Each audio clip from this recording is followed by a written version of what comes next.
নমস্কার বন্ধুরা, কেমন আছো তোমরা সবাই? আশা করছি সবাই খুব ভালো আছো আর আমিও ভালো আছি।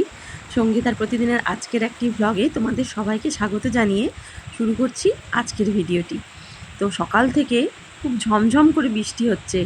বহুদিনের প্রতীক্ষার পরে এই রকম একটি বৃষ্টি পেলাম, মন প্রাণকে ভিজিয়ে দিয়ে গেল। তো এত ভালো লাগছে। তো সকালবেলায় চা করে নিয়ে চলে আসলাম আমার মায়ের আর আমার বরের। আর আমার ছেলেকে টিফিনে দিয়েছিলাম পরোটা, তার সাথে আমাদের জন্য বেশ কয়েকটা পরোটা করে নিয়েছিলাম। তো এখন চা দিয়ে আমি আর মা মিলে খাবো। ঝোল করব, ওটা দিয়ে ভাজা। তো বরের কাছে শুনছিলাম যে কি রান্না করব না করব, তো সেটাই বলছিল। তো রোজই আমি সকালবেলা শুনে নিই যে কি রান্না করব না করব, আর সবাই মিলে বসে এই আলোচনাটা হয়। তো সবার কাছ থেকে মতামত নিয়ে তারপরে রান্না টান্না করি। মেঘ ডাকছে। বৃষ্টির জলের তুলনা হয় না। প্রকৃতি, গাছপালা, মানুষ, উদ্ভিদ, পাখি, জীবজন্তু সবারই প্রয়োজন বৃষ্টির জল। বড় দুব্বাগুলো ওই সাইডে আছে, কি করবা? ওই যে দুব্বা তুলবো। দুধ বা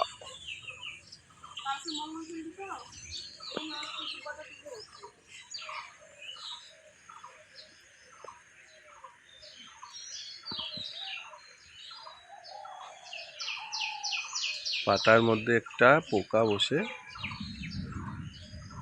কিছু একটা খাচ্ছে সম্ভবত।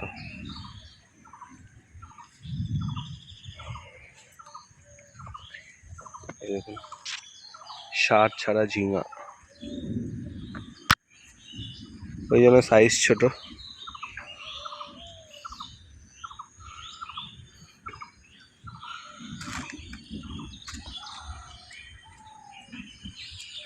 মা কেঁচি দিয়ে কাটছো কেন? এটা আবার কি ব্যাপার? কেচি দিয়ে কাটছি, তাড়াতাড়ি হবে তাই।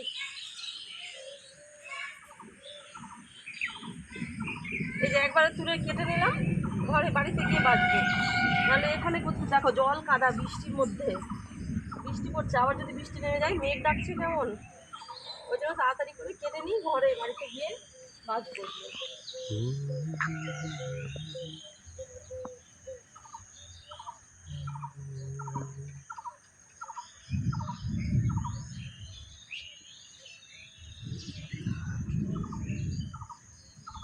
এবার তাও একটু শাকসবজিগুলো ভালো হবে, বৃষ্টির জল পড়লো। ও হুম, অক্সিজেন এই বৃষ্টি অক্সিজেন পেয়ে গেল। ছিলাম কালকে, যা গরম পড়েছিল, বাইরে গরম লাগছিল। বৃষ্টিটা হয়ে মনে হলো কি সেই চাতক পাখির মতো গরম। ঘাসগুলো মনে হয় একদিনে অনেকটা সেই বেড়ে গেল। চাতক পাখির মতন অবস্থা বৃষ্টির জন্য। ঝিঙ্গা, বন্ধুরা আমাদের অনেকগুলো না ঝিঙ্গার গাছ লাগানো আছে, হ্যাঁ, কিন্তু আমার একটা নিয়ম হলো আমি একটাও সার দেব না।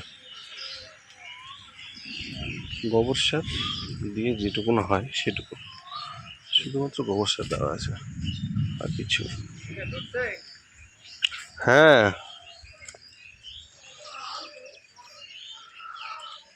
ওই ছোট ছোট সার না দিলে কি আর বড় হয়? সার দিব না, ওই ছোট ছোটই খাবো।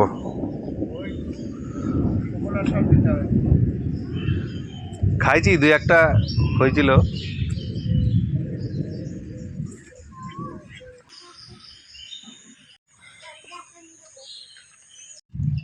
এই দেখো গাছ থেকে বের করলো।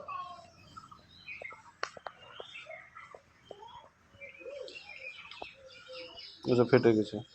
বন্ধুরা, আমাদের বাড়ির গাছের বেল, পাকা বেল, এই যে গাছ, বেল গাছটা।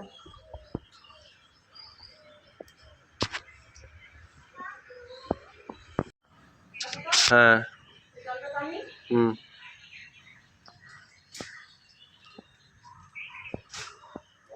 আসবে, ওটা আসবে না, আসবে না।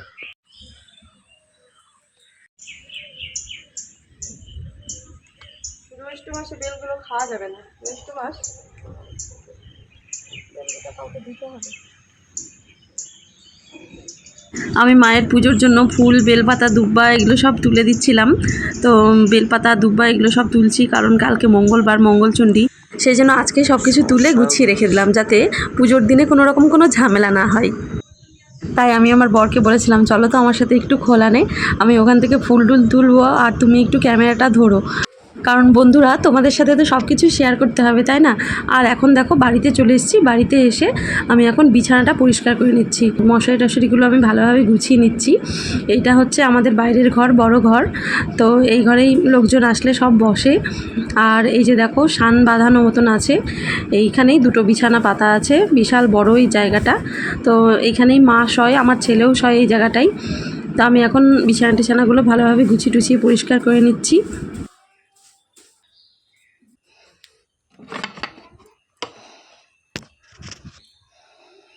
আর দেখো একটু আগেই আকাশে মেঘ কালো করে এসেছিল, আর এখন দেখো বৃষ্টির কোনো ছিটাফোঁটাও নেই। তো ভাবছিলাম আজকে মনে হয় সারাদিন বৃষ্টি হয়েই যাবে, বৃষ্টি হয়তো আর থামবে না। কখন যে কি হয় কিছু বলাই যাবে না। তুমি ঠাকুর ঘরে গিয়ে দুষ্টামি করছিলা আম্মার সাথে? আম্মার সাথে গিয়ে দুষ্টামি করছিলা? পূজা করতে দিচ্ছিলা না? তাই বেদানা দিল আম্মা? খাও। বন্ধুরা, এখন বাজে সকাল 9টা, আর আমার বিছানা টিছানা এগুলো গোছানো কমপ্লিট। তো একটু পরেই তোমাদেরকে রান্না দেখাবো। বন্ধুরা, তোমাদের কাছে অনুরোধ, তোমরা পুরো ভিডিওটা ধৈর্য সহকারে দেখো। পড়াশোনা করবা না? একটু করো, বলো। অ, আ, হস্যই, দীর্ঘই। বন্ধুরা, আজকে করব কচুরলতি। এই যে দেখো কচুরলতিগুলো ভালোভাবে বানিয়ে নিয়েছি, আর এখন একটু সেদ্ধ করে নেব, দিয়ে জলটা ছেঁকে নেব। বন্ধুরা, রান্নাঘরে এসে আগে কচুরলতিটা সেদ্ধ বসিয়ে দিলাম, আজকে কচুরলতি করব জন্য। আর আমার বর বাজার থেকে এখন বাটা মাছ নিয়ে আসলো, তো সেগুলোকে ধুয়ে টুয়ে নিলাম আর লবণ হলুদ মাখিয়ে নিলাম। তো এখন বাটা মাছগুলো ভাজবো। তো বর বললো যে সকালবেলা ও আবার ভাত খাবে, ভাত খেয়ে এক জায়গায় যাবে, কাজ আছে ওর। সেই জন্য আমি তাড়াতাড়ি করে এখন বাটা মাছ ভাজা করছি। আর কালকের একটু আলু সেদ্ধ ছিল, তো আলু সেদ্ধটা কি করব, ফ্রিজেই রাখা ছিল। তো আলু সেদ্ধটা একটু চালের গুঁড়ো দিয়ে বড়া করে নিলাম।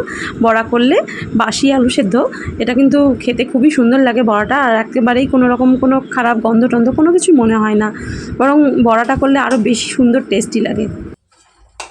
আর একদিকে ভাতও বসিয়ে দিয়েছিলাম, আর ভাতটা আমার হয়ে গেছে, আর আমার বরেরও খুব খিদে পেয়েছে, সেই জন্য তাড়াতাড়ি করে ভাত বেড়ে ওকে আগে খেতে দিলাম। আর এখন আমি করব কচুরলতি।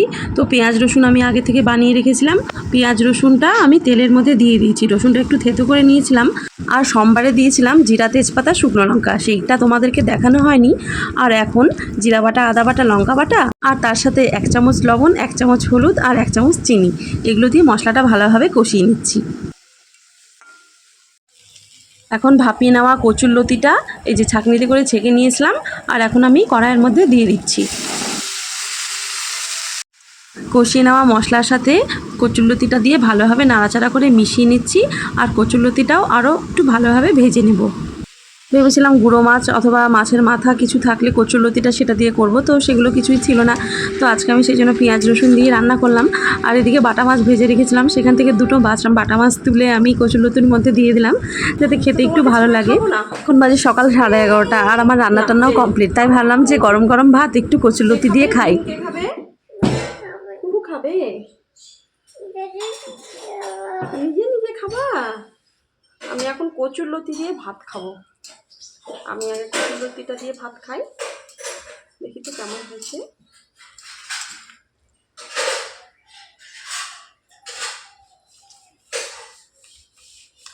বেশ ভালো হয়েছে, খুব সুন্দর হয়েছে।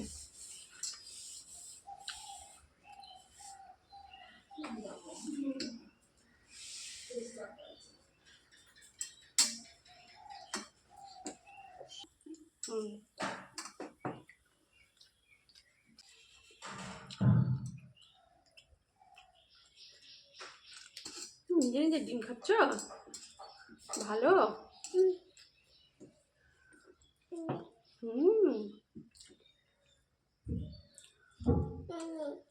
তুমি খাও,